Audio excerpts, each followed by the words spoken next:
University College of Washington University and KETC, St. Louis Educational Television Station, present a course for television.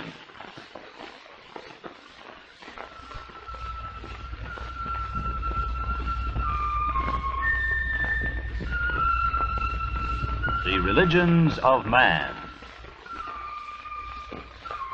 with Dr. Houston Smith, Associate Professor of Philosophy of Washington University.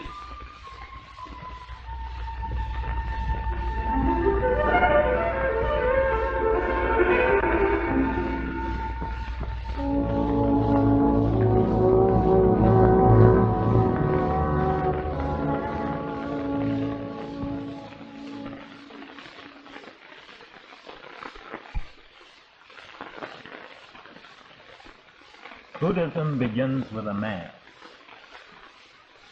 This is the way he is seen in temples and shrines and homes throughout the world. Shells on his head.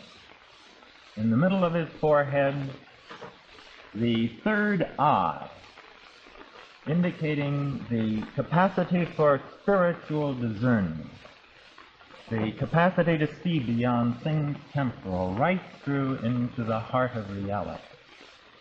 His spine is always perfectly straight. His legs are folded in the characteristic lotus position of contemplation.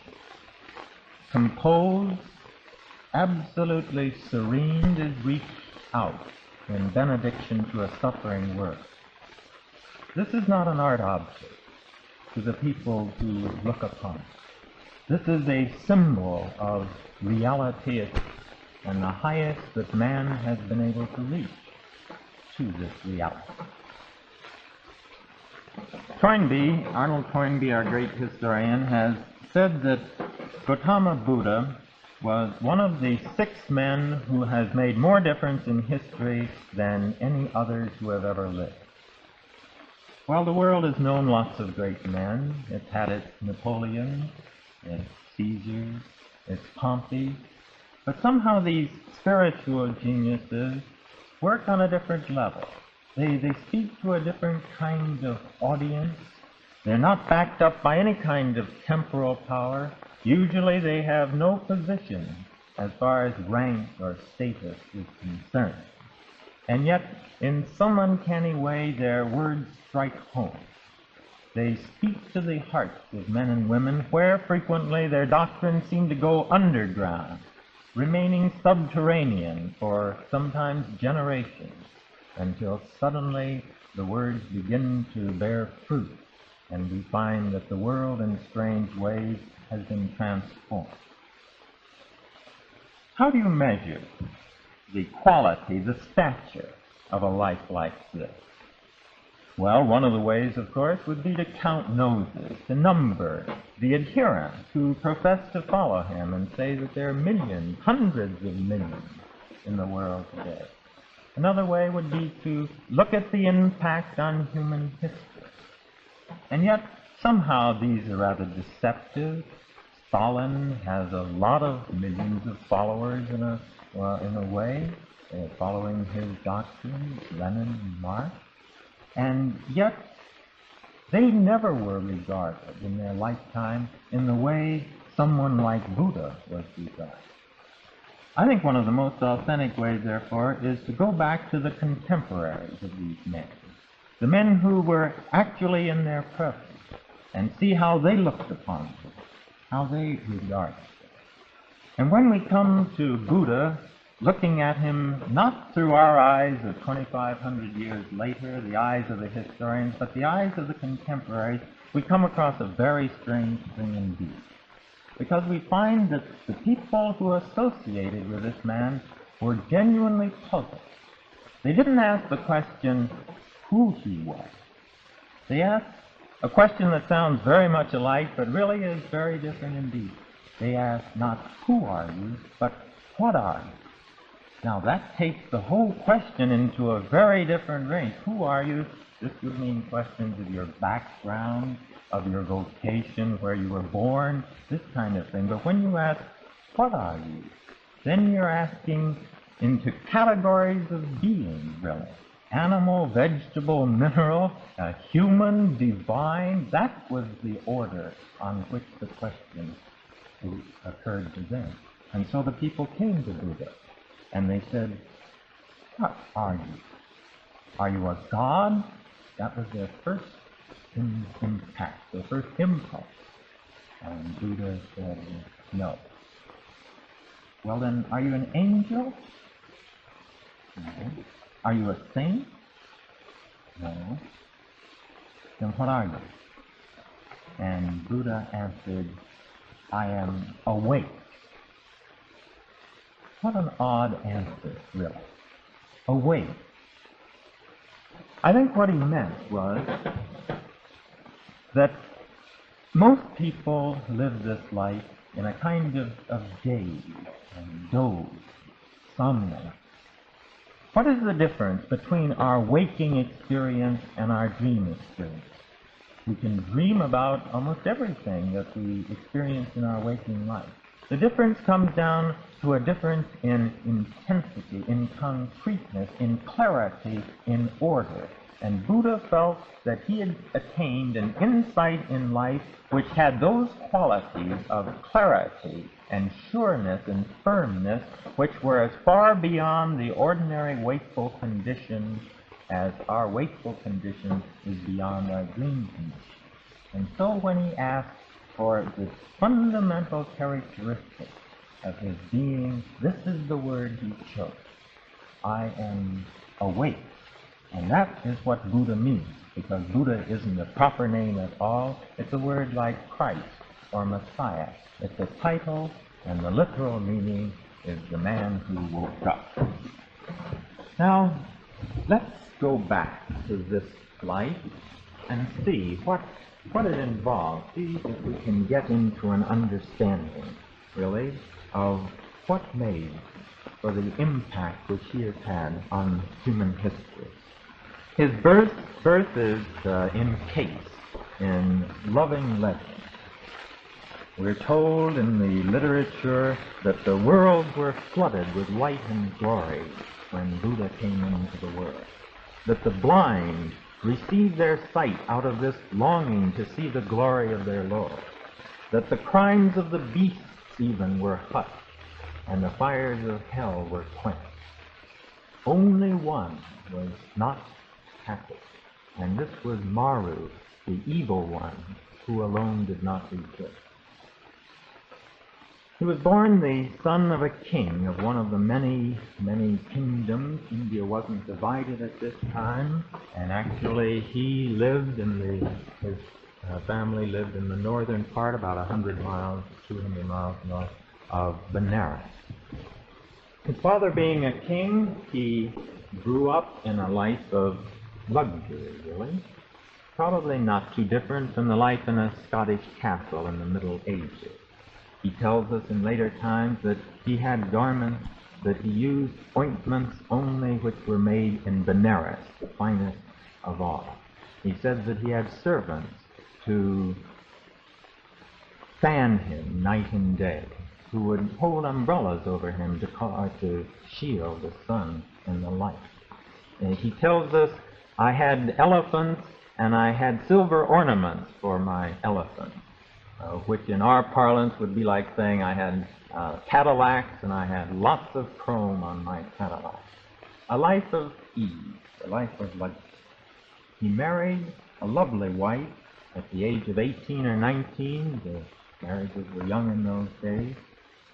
She is described as really a lovely woman. She was a princess of a neighboring state, majestic as a queen of heaven, constant, ever cheerful night and day, full of dignity and exceeding grace. A son was born to them in their later 20s, a son named Rahula. Here was a person who had everything that the world craved.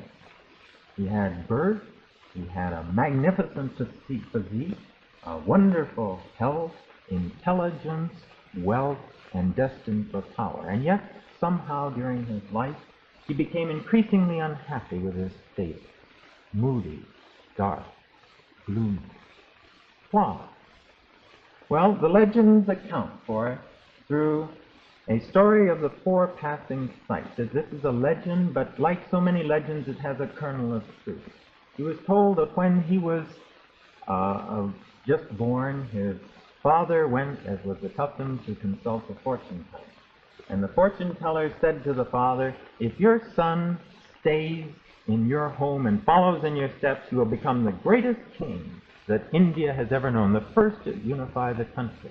But if he becomes dissatisfied and leaves that status, then he will not become a king at all.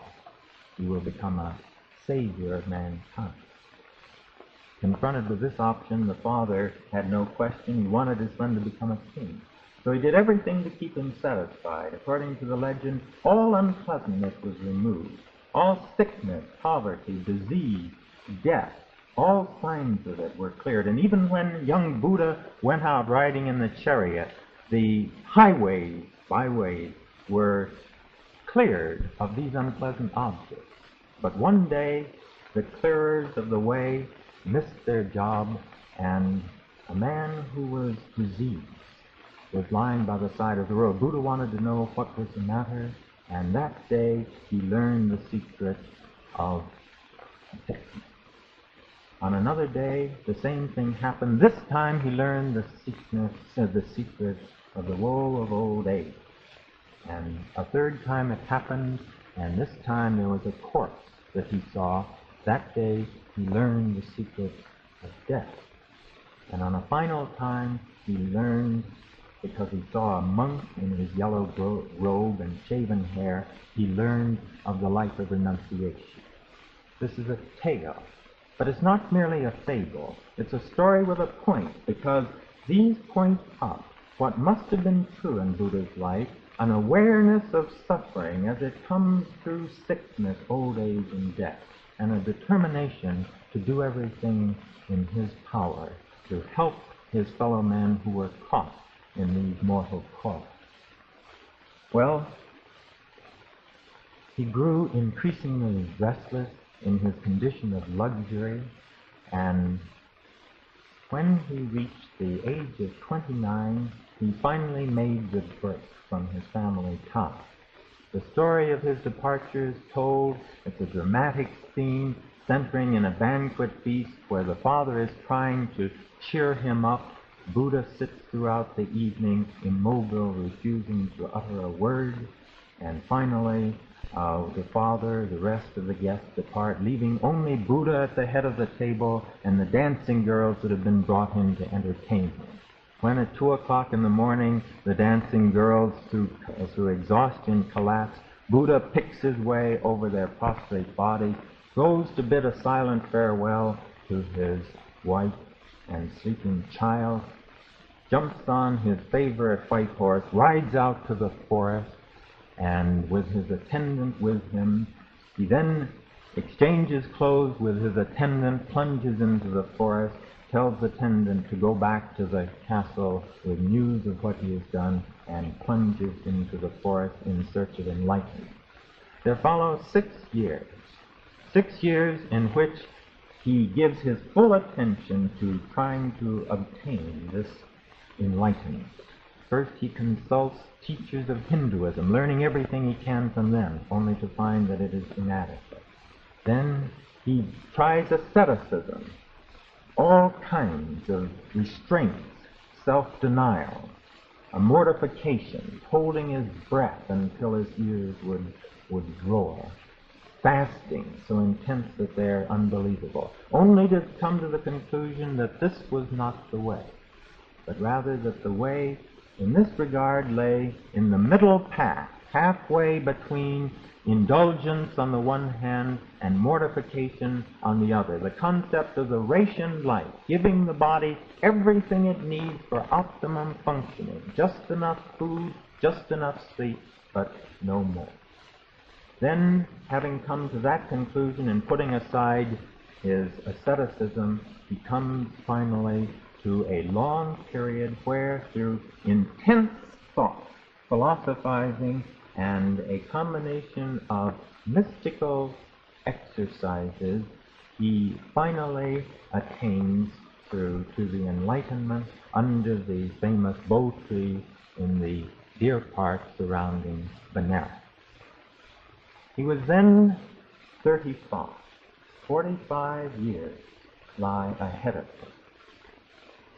After he attained this enlightenment, he rose, and already there were some who were surrounding him for his teachings. He arose and he gave his first sermon in this deer park of Benares, which contains the essence, really, of his doctrine.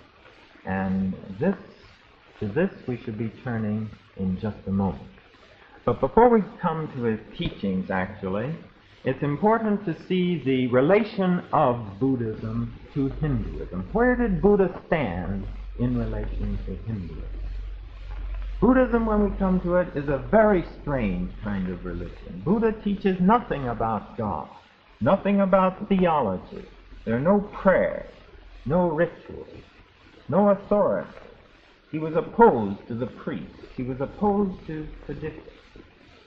Now, this is a strange and curious kind of religion, indeed.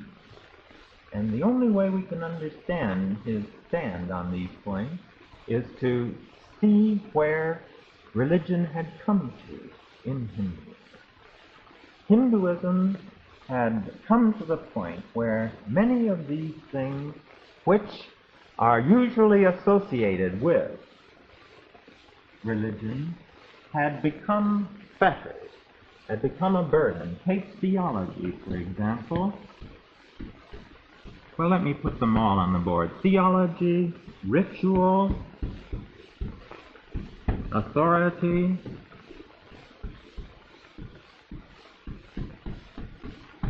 grace, and mystery, and tradition.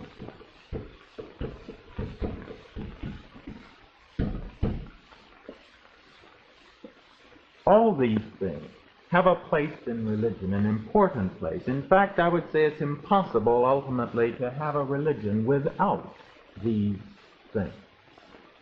And yet, they can all become overbalanced, an encumbrance, where the form can replace the meaning. And that's what had happened in the Hinduism of Buddha's day, which is why Vivekananda called Buddha a rebel child of Hinduism. He was a reformer of Hinduism, and because these had become imbalanced, overbalanced, he spoke out critically, sharply against each one. Theology, he said, don't waste your time in speculation. He was an empiricist. He said, use the example of the arrow thickly smeared with poison. Suppose you have a man who is wounded by such an arrow. What does he do? Does he ask, who shot this arrow? Was he fair or ugly? From what direction was he standing? No, you remove the arrow first, and then you turn to these questions. Similarly with Buddha. He asked his followers, did I ever teach you that God exists? And the answer is no. Did I teach you he didn't exist? No. Did I teach you the world was eternal? No. Did I teach you it is not eternal? No. And he goes through all these speculative questions, and finally he comes out, what have I taught you? And the answer is, you have taught us suffering and the end of suffering. Infinitely practical, empirical in his concern. Similarly with ritual. He was a rationalist, he was a moralist, rather than a ritualist. Had no patience with this at all. Similarly with regarding authority. Work out your own salvation, he insisted. Don't expect the priests to do it for you. And also on this point, he broke caste, refusing to abide by these social distinctions, allowing into his order the outcast and the untouchable. In grace, he said, don't look for help outside yourself, because ultimately it's a matter of self-effort. Work out your own salvation with diligence. When I'm gone, don't pray to me, because when I'm gone, I'll really be gone, beyond all hope of help. mystery? No. He said, by this ye shall know that a man is not my disciple if he tries to work a miracle. Absolutely scientific in his sense. And in tradition, no. He cast aside the Sanskrit and taught in college.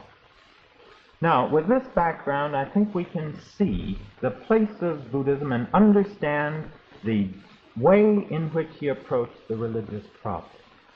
Ultimately, it is now being thought by the scholars, he accepted the basic principles of Hinduism. He was not against Hinduism as such.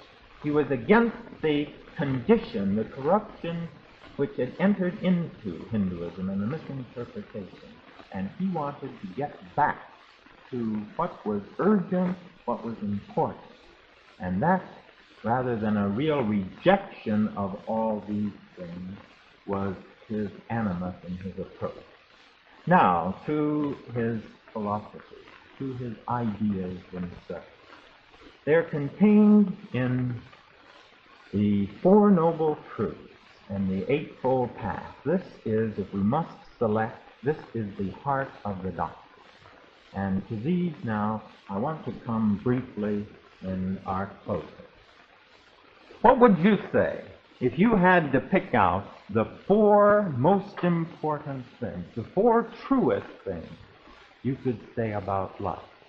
Well, I don't know if you'll agree with these, but it's always interesting to see what a man of this stature says are the four truest things we can get straight about this life that we live.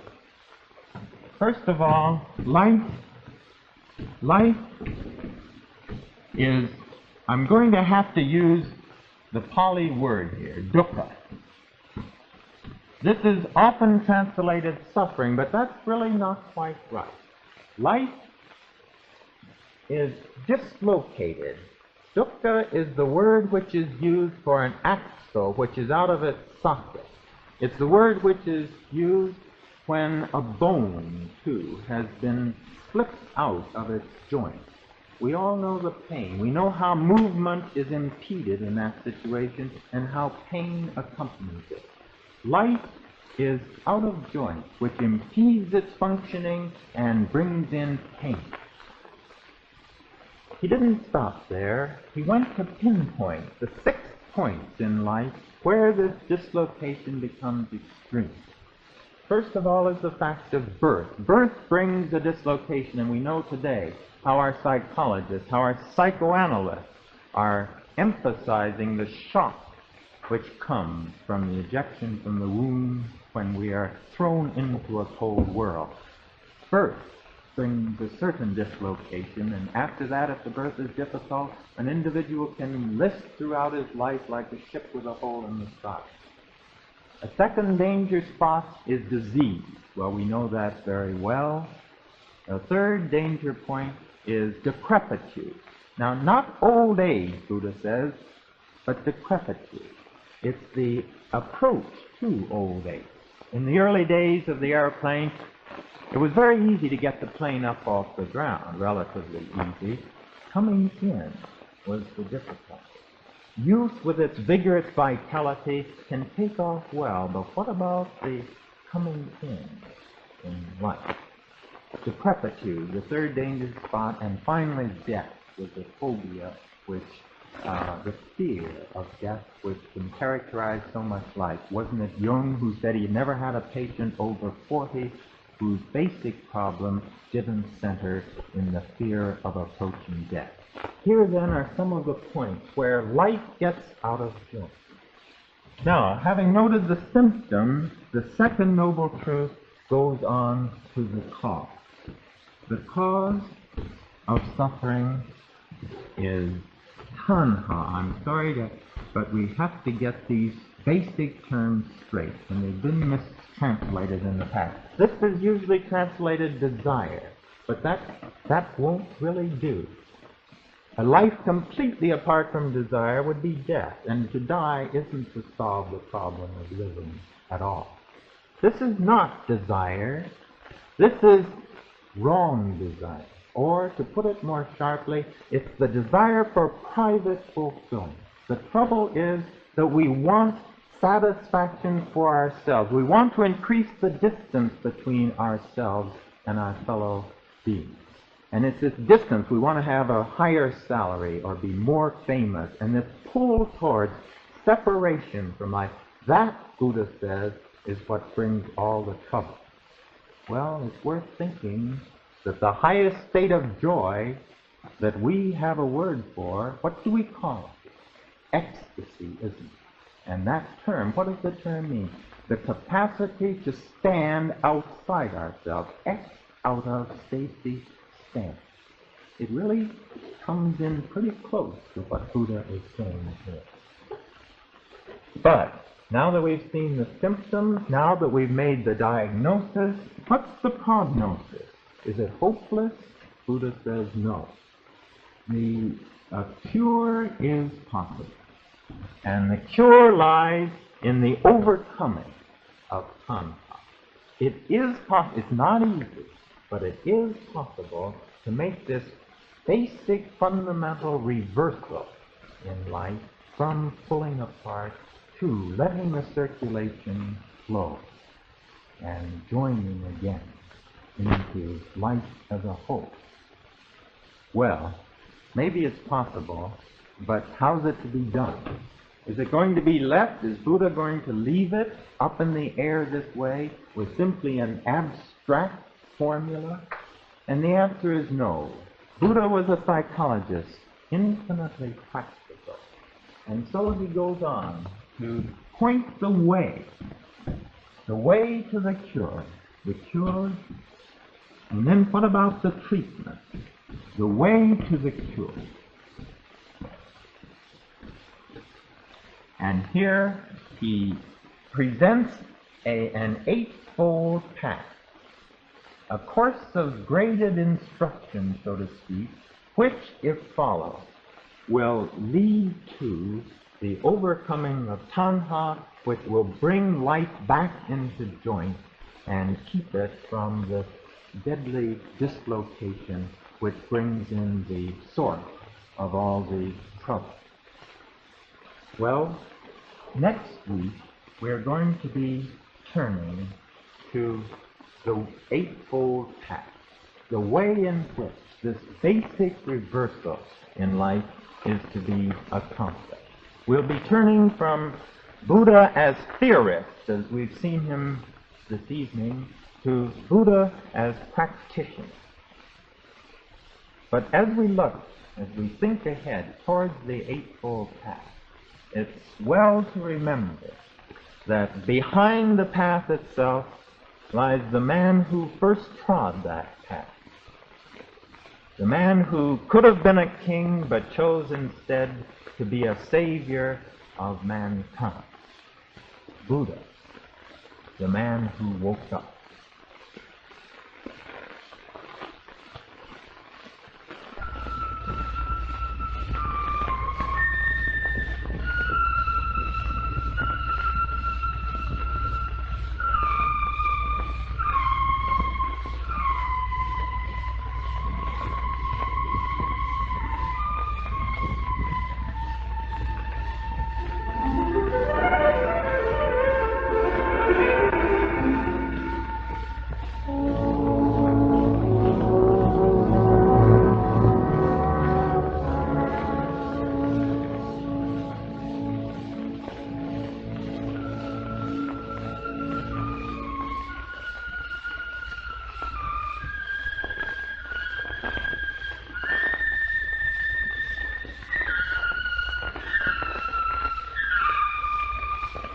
The Religions of Man is produced by Washington University and KETC Channel 9, the St. Louis Educational Television Station and Production Center.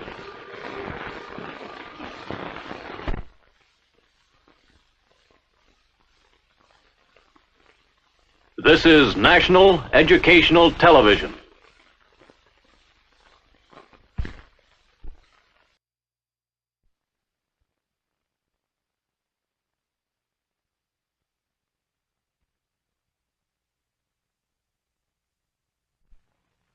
University College of Washington University and KETC, the St. Louis educational television station, present A Course for Television.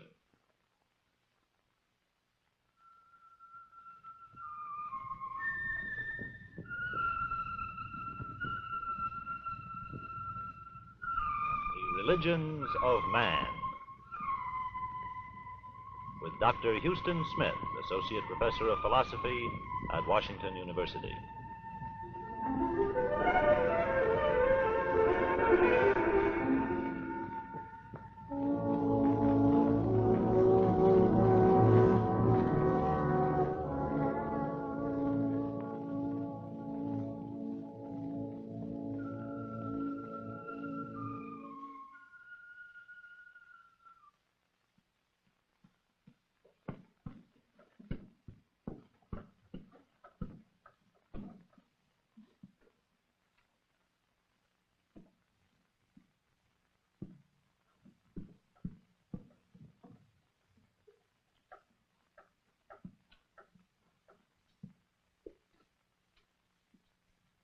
One of the striking things about Buddha and his whole approach to the problem of life is the intensely practical, really scientific way in which he goes about his problem. So much so, in fact, that even if we disagree with his solution, we of the modern temperament can appreciate the approach that he uses. Really, as these words suggest, it's essentially the approach of a physician, of a doctor. We begin with symptoms. What are the symptoms? If there are none, then there's no problem. You can go your way, no point in sticking around. Actually, however, the symptoms with regard to the problem Buddha faced are all around us. Suffering. Suffering is the symptom. And life is pervaded with this suffering. From the shock which birth produces, right on down through disease, through decrepitude of old age, to death in the end. Life is pervaded with the symptoms of suffering. Let me just read to you the way Buddha put it in one of his passages. How, he asks, how is there laughter?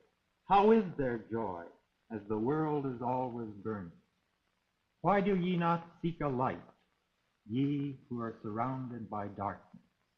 This body is wasted, full of sickness and frail. This heap of corruption breaks into pieces. Life indeed ends in death. I show you only two things. I show you suffering, and I show you the end of suffering. The symptoms, then, of suffering are all around us. And this, then, drives us to probe, to see if we can't discover the cause of the symptoms. It drives us to diagnosis. Is there a source of infection which is causing these symptoms? And Buddha says, yes, there is. The cause of suffering is the drive in man for private fulfillment. It's because we want to be an ego. It's because we want to pull ourselves out, separate from the rest of life. It's because we like to cut off the circulation in life by widening the distance between ourselves and our fellow men through our wealth, through our prestige, through innumerable other devices. It's because the tendrils of life which ought to be extending outward into the lives of others become in turn and thereby ingrown. It's because of this drive, this powerful drive towards ego fulfillment. This, Buddha says, is the cause of the suffering which beleaguer life from birth to death. Well, if this be the diagnosis, what is the prognosis? Is it fatal? Is it incurable? No, says Buddha, it's not. And this takes him on to the third of his Four Noble Truths. If the cause of suffering lies in this drive for private fulfillment, the cure of suffering, and what could be more logical, lies in the overcoming of this egocentric drive in life. Well, many might have left it right there. But Buddha was nothing if not practical. He would never rest with a generalization if he could possibly carry it down into specifics. And here he felt he could. If the overcoming of suffering lies in the overcoming of the drive towards egoism, how is this to be accomplished? And you see, there is a point certainly no less important than the others, because many would say, yes, I do want to get rid of this private drive. I do find it true that I'm always trying to give my heart away, if not to a man or a woman or a child, then to a cause. And when I do succeed in lifting myself out of my private obsession, it's then that I find myself happy and with a sense of power and fulfillment. But the trouble is that my heart comes back to myself so often. How then are we to accomplish this self-transcendence? And that is the point which we consider this evening. What is the treatment which will accomplish this cure? Buddha then moved into the famous Eightfold Path, the way to overcoming the sufferings of life. This is a course of treatment, but it's not, and we must get this straight at the start, it's not passive treatment. This is not salvation by pill. This is not even salvation by belief, though as we'll see, beliefs are going to come into the picture very soon. It's not salvation by grace, though before 100 years are out, grace too is going to come flooding into Buddhism. This is not salvation by momentary, ecstatic, emotional experience. No, this is salvation by self-effort, salvation by hard work. What we have before us here is a graded course of spiritual exercises which have to be practiced incessantly, diligently, throughout a lifetime if one is going to accomplish their end. It's very strange in life. We take it for granted that in all the details of life we'll get nowhere unless we practice, unless we really work at it. I have students that want to become football players, basketball stars, and I find them out on the playing fields every afternoon, rain or shine. They're out there working at it. Or they want to be concert pianists. And again, they pour their lives, realizing that there's no chance of getting anywhere unless they really give the hours, the time, the effort. But somehow in life, when it comes to life, we somehow assume that here there's nothing really much that we can do about it, but drift and sit back. Well, Buddha felt just the opposite. We forget the supreme business, training for the business of life itself. And this is what he is leading us into, such a training in the Eightfold Path. As he says in one place, happiness he who seeks may win if he practice the seeking. Now, what does this practice involve? 8 steps. But first of all, there is a preliminary step, not included in the 8, but really referred to so many times that Buddha really presupposed this. This preliminary step is right association. We are, as Aristotle realized, we are social animals, deeply influenced by those who are round about us. The only way to train an elephant, I've heard, is to chain this elephant to another elephant. Because only then can the wild elephant realize that what he is being set to is training for a new way of life, rather than simply the arbitrary frustration of every natural impulse. He has to see that this new way of life is endurable and does work and leads to a way of life which he hadn't realized. It's no different in human beings. Encouragement is needed in every difficult enterprise, a kind of transfusion of courage from others who are trying to live according to the way in which we are. So Buddha says, you'll never do this if you just try it by yourself. You need the company of the holy. Seek out, then, those who are really already beginning and have advanced in this way. Now, with this preliminary step, we go into the Eightfold Path proper, and he begins with, first, right knowledge. Every religion is more than belief, but it's also true that every religion involves beliefs of some kind. We need a map to give us a sense of orientation, a sense of where we're going.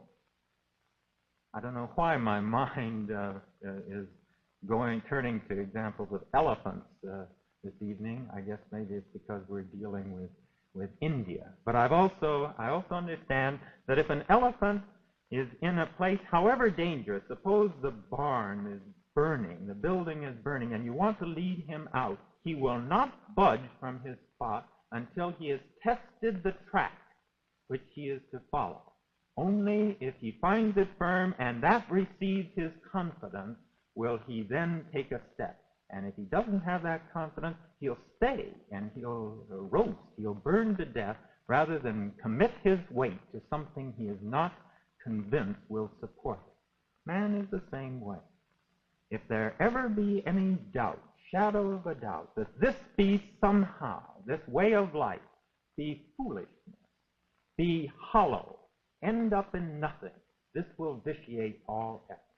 Right knowledge, then, is the first step, and this involves the Four Noble Truths which we considered last time and noted in passing: the fact of suffering, the cause of suffering, the cure of suffering, and the way to the overcoming of suffering. These one must believe in for the rest to make sense. Now, right knowledge, then, is the first step. But this is followed by right aspiration. You have to make up your mind, Buddha says, what you really want in life. Most of us never quite do that. We want a multitude of things, and so we're distracted. But there are men in the world of affairs who are intensely interested in one thing. And they go about their days doing 1,000 things, but in the background always is this one supreme thing which affects everything else that they do. So it must be with us. Only when we really want this way will we advance in it. The story is told of the man who said, "How can I reach God?" This is an Indian story. And the teacher took him to the Ganges and pushed his head under water and held it there for about a minute. And finally, he let the man come up and said, "How did it feel?" And the man said, "Terrible. I thought I was going to drown." And the teacher said, "When you come to the point where you really want God as much as you wanted air during those seconds, then you'll make some progress towards finding it. The second step is right resolve. Make up your mind. Don't vacillate day to day, but set your course and keep to it. The third step is right speech. Here Buddha is beginning to reach down and take hold of some of the deep underlying switches which control our character, and speech is the first one. He comes to this before he comes to action, and I think he's probably wise in doing so. We probably do have more control over our speech than over our other behavior. Now, what should be our goal here? Two things. To bring our speech, first of all, in accord with truth, and second, in accord with charity.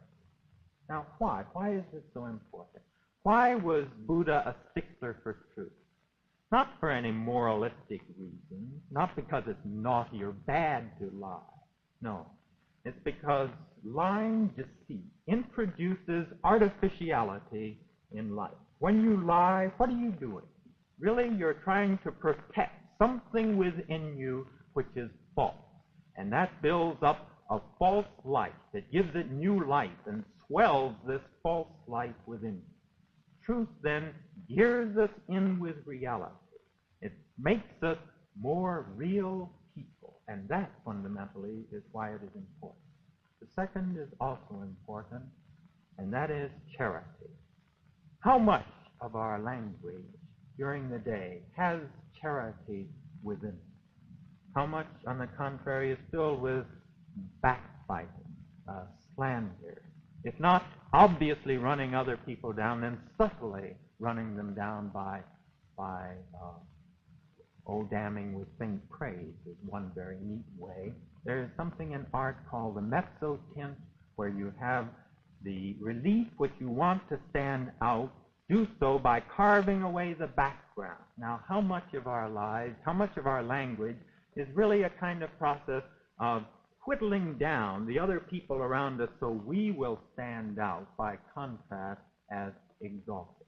Right speech in the direction of truth and charity. And Buddha says an interesting thing here. He says, first of all, watch your language and realize to what extent you do engage in deceit and uncharity. And then, when you come to that realization, then you can make some progress in overcoming.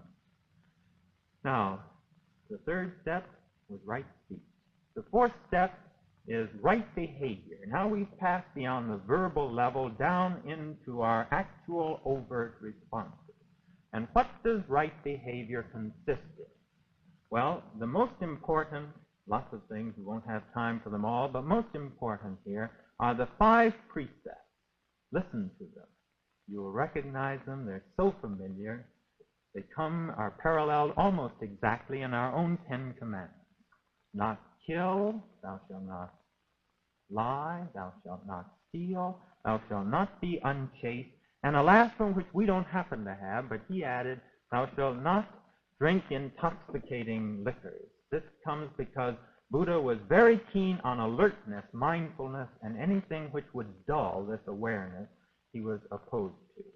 The only thing I think we need to add here is that not killing is not confined, not murdering, is not confined to the human species. As you know, of course, the Buddhists are vegetarians, and they feel that this slaughter of life for our own needs, this produces a kind of callousness. They're really more in accord with Schweitzer's reverence for all life on this point. That is the fourth step, right behavior. Next, right livelihood, right vocation. Again, the practical, the psychologist in Buddha is coming right to the fore. Because what Buddha is saying, really, is that more than half of our waking lives are involved in our occupation, in our vocation. This is what we think about during our waking moments. Now, you can't spend more than half of your life in a certain area without that area having a profound influence on your own character. The hand of the dyer is subdued in the dye with which he works. And so it is also with our own occupation. So, Buddha says, if your vocation is something which requires of you a kind of emphasis which is counter to the direction you want to move in your spiritual development, if it ever comes to this kind of a showdown, this kind of a tension, there's no question which is going to win. Your vocation is going to pull harder than your offhand spiritual aspiration, because you're involved in it so much. To this end, then, Buddha insisted there are certain vocations which are incompatible with the spiritual life. Some of these seem very obvious to us. Some have a sort of point ring.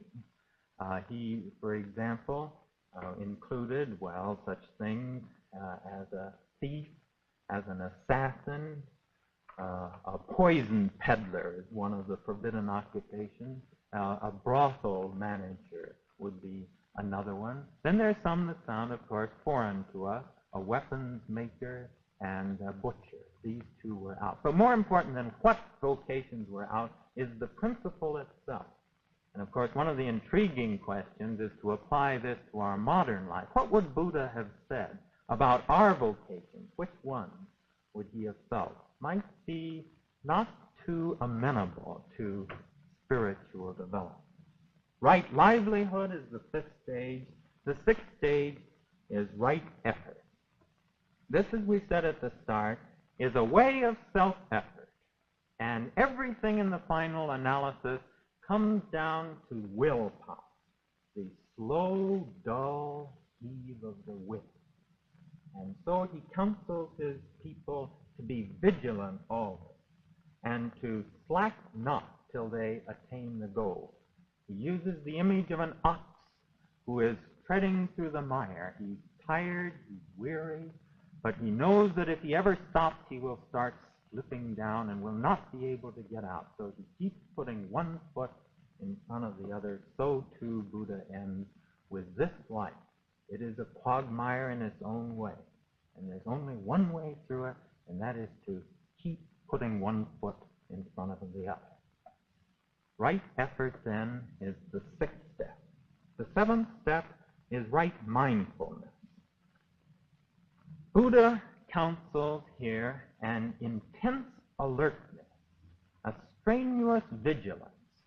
Always we should try, as he puts it, to see things as they really are. See our situation where we actually are.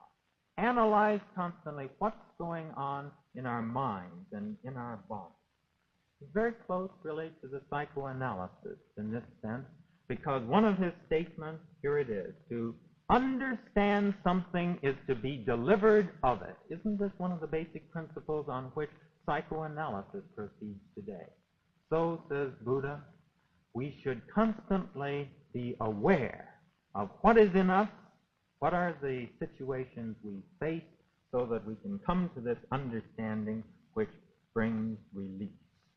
Now, this calls for practice, constant practice, too. Most of us, Buddha says, our lives resemble that of a sort of a longish doze, interrupted by fitful starts of semi-wakefulness.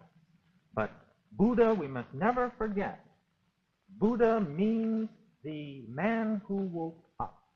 And this step counsels this eternal vigilance and awareness. Now, finally, the whole path culminates in right meditation. This is not easy, this final capstone. Not easy for us to understand, because it draws on the Hindu yogas, which we have seen before in our series, and it seeks to reach a new form of experience, a kind of experience which involves a revelation of what life ultimately is and may become.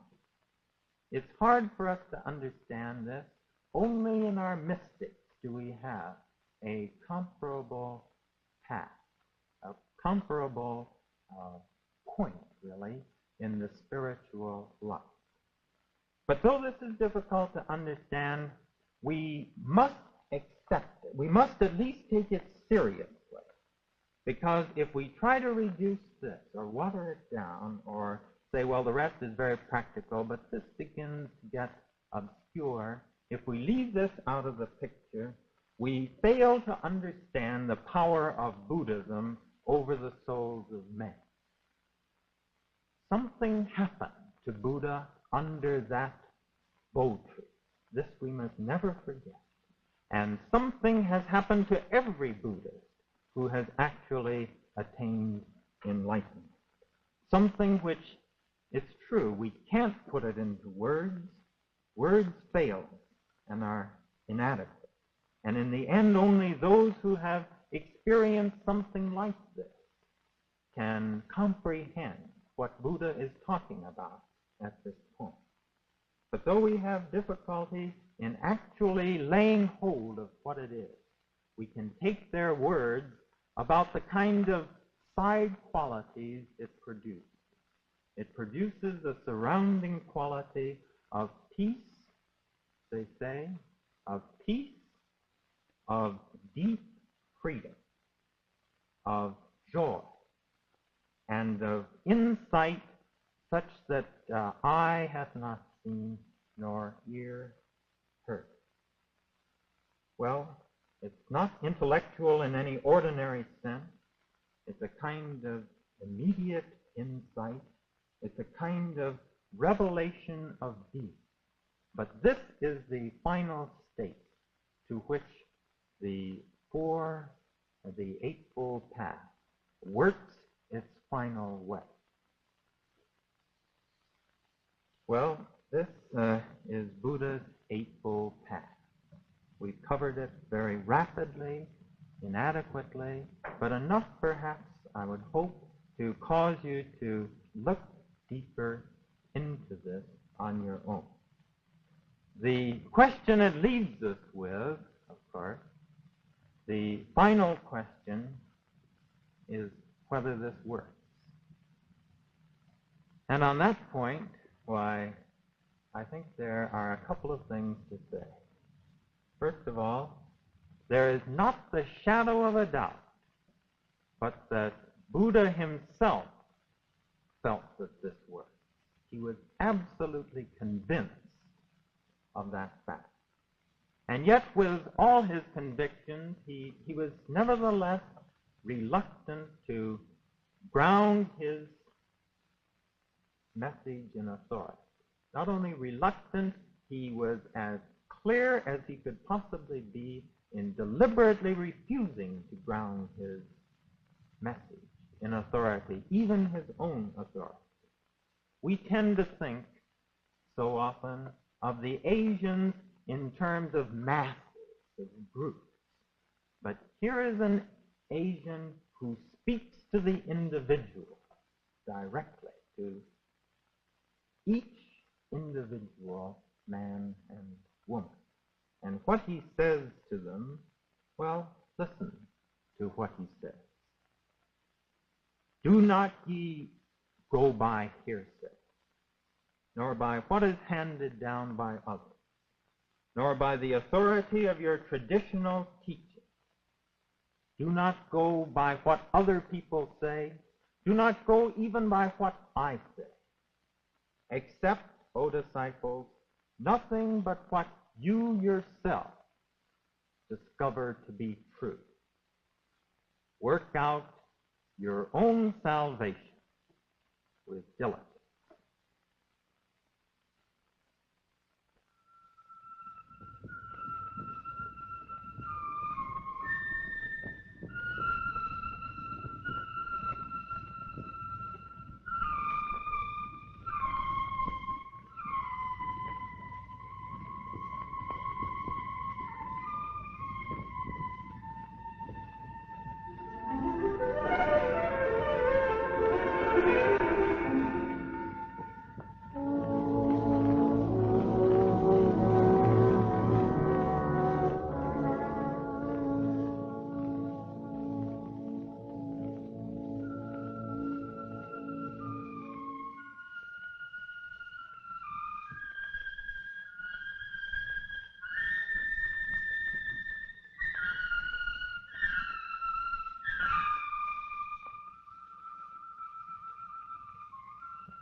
Religions of Man is produced by Washington University and KETC Channel 9, the St. Louis Educational Television Station and Production Center.